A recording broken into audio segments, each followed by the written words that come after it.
Energy generation by TSM and energy consumption by greenhouses are the main topics of this study. Energy consumption data is recorded through current transformer sensors in each greenhouse. PV energy generation is recorded by the amount of energy stored into the battery through a charge controller. PV energy generation is recorded by the amount of energy stored into the battery through a charge controller.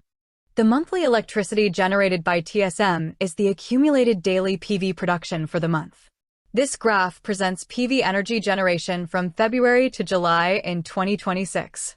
The electricity generated by TSM powers a dehumidifier that is running 24/7, a cooling fan if the interior temperature exceeds a set point, a pair of louver windows to open and close according to the interior temperature, a set of grow lights that turns on daily for certain hours needed for the crop growth, and a cooling system for the charge controller battery inverter stack.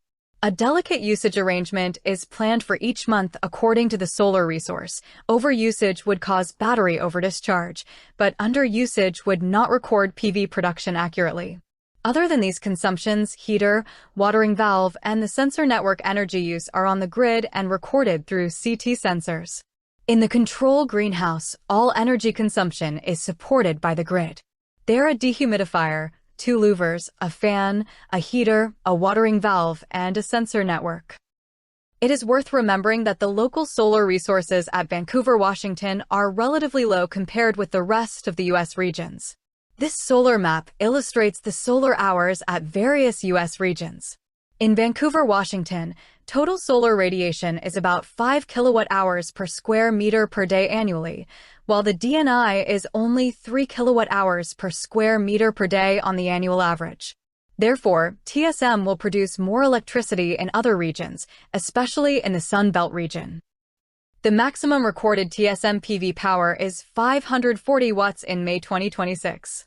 It infers that the TSM's dichroic reflector enhances PV production by a significant 29.8% at the peak.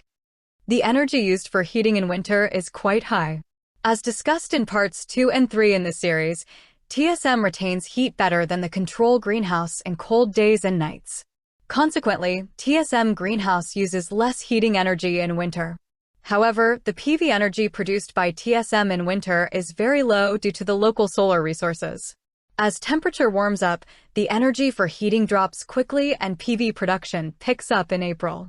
The cooling energy ticks up in July for the control greenhouse, while the TSM greenhouse energy consumption stays flat since TSM abates heat.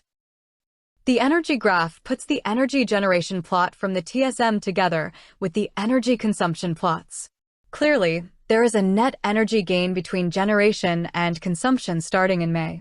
Considering the symmetrical solar resources, we can anticipate, from May to October, TSM can generate net electricity, a source of extra income for farmers.